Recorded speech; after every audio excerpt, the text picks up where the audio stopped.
కూటమి ప్రభుత్వం అధికారంలోకి వచ్చాక శాంతి భద్రతలు మెరుగుపడ్డాయా? నమస్తే.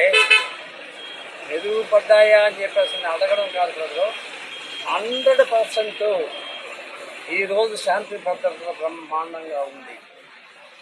ఎందుకంటే గత ప్రభుత్వంలో ఎవరికి రక్షణ లేదు.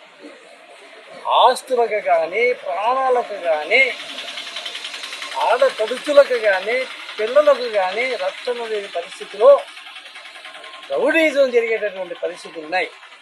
ఈరోజు ఎవరు కూడా శాంతి భద్రత అగాధ కలిగించే ఎవరికన్నా అన్యాయం చేయాలన్నా, ఎవరి మీద దాడి చేయాలన్నా భయపడి చస్తా ఉన్నారు.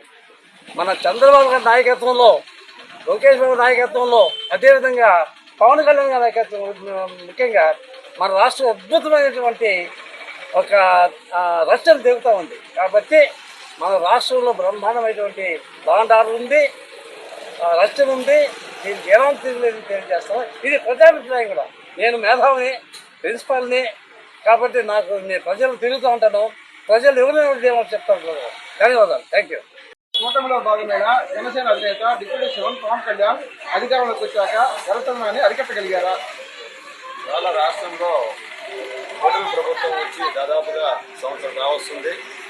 మరి ఎలక్షన్ మేనిఫెస్టోలో ఇప్పుడున్నటువంటి ప్రస్తుత డిప్యూటీ సీఎం గారు మేము అధికారంలోకి వచ్చిన వెంటనే ఈ రాష్ట్రంలో ఉండేటువంటి ఎర్రచందనము, అదేవిధంగా గంజాయి, మరి తప్పిపోయినటువంటి మహిళలకు సంబంధించినటువంటి డేటానంతా కూడా తీసి ఈ రాష్ట్రంలో ఉండేటువంటి శాంతి భద్రతలు కాపాడుతాం.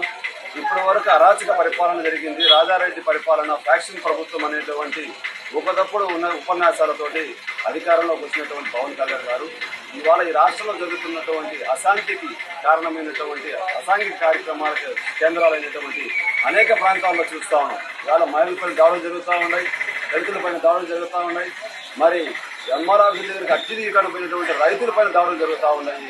విద్యార్థులు ఆకలి తలం నుంచి ఫీజు రింబర్స్మెంట్ అడిగితే వాళ్ళపైన కూడా అక్రమ కేసులు బనాయిస్తూ ఉన్నారు. ఇవాళ శాంతియుతమైనటువంటి వాతావరణంలో ఉండాల్సినటువంటి ప్రభుత్వం ఇవాళ దీనికి ఏం సమాధానం చెప్తారో తెలియదు. కానీ మరి కుప్పతెప్పులుగా పేరుపోయినటువంటి నిలవలుగా ఉన్నటువంటి ఎర్రచందనం పైన ఈరోజు కూడా ఒక సబ్ కమిటీ వేసి రాష్ట్ర మంత్రివర్గ స్థాయిలో ఆ రోజు ఎలక్షన్ మేనిఫెస్టోలు ఇచ్చారు. మేము ఖచ్చితంగా దీన్ని ఆదాయ వనరులుగా చూపించి రైతుల్ని మేము దీంట్లో భాగస్వామ్యం చేసి ఈ ఎర్రచందనానికి గుర్తింపు తీసుకొచ్చి ఈ యొక్క స్మగ్లింగ్ను అరికడతామని చెప్పినటువంటి మరి పవన్ కళ్యాణ్ అధికారంలోకి వచ్చి 12 నెలలైనా కూడా ఇప్పటి వరకు ఈ ఎర్రచందనం పైన సమగ్రమైనటువంటి ఒక మంత్రివర్గ ఉపసంఘాన్ని ఏర్పాటు చేసి ప్రభుత్వపరమైనటువంటి మరి రైతులకు ఇస్తామనేటువంటి హామీని నెరవేర్చకపోగా ఇప్పటికీ కూడా యథేచ్ఛగా ప్రతిరోజు సంబంధించిన ఫారెస్ట్ అధికారులు కావచ్చు, పోలీసులు కావచ్చు, రెవెన్యూ అధికారులు కావచ్చు, రాష్ట్రంలో ఎక్కడో దగ్గర ఎర్రచందనం పట్టుబడుతూనే ఉంది. వాటికి లెక్కలు ఉన్నాయా, లేకపోతే అధికారులు వాటిని మరి పంచుకొని రాష్ట్ర అవతలకు తరలిస్తున్నారనే విషయాన్ని ఇవాళ ప్రజలు అడుగుతున్నటువంటి నేపథ్యంలో రాష్ట్రానికి ఒక స్పష్టమైన విధానము ఈ ఎర్రచందనం పైన ఉండాల్సినటువంటి అవసరం ఎంతైనా ఉందని చెప్పి సందర్భంగా మేము భావిస్తాం.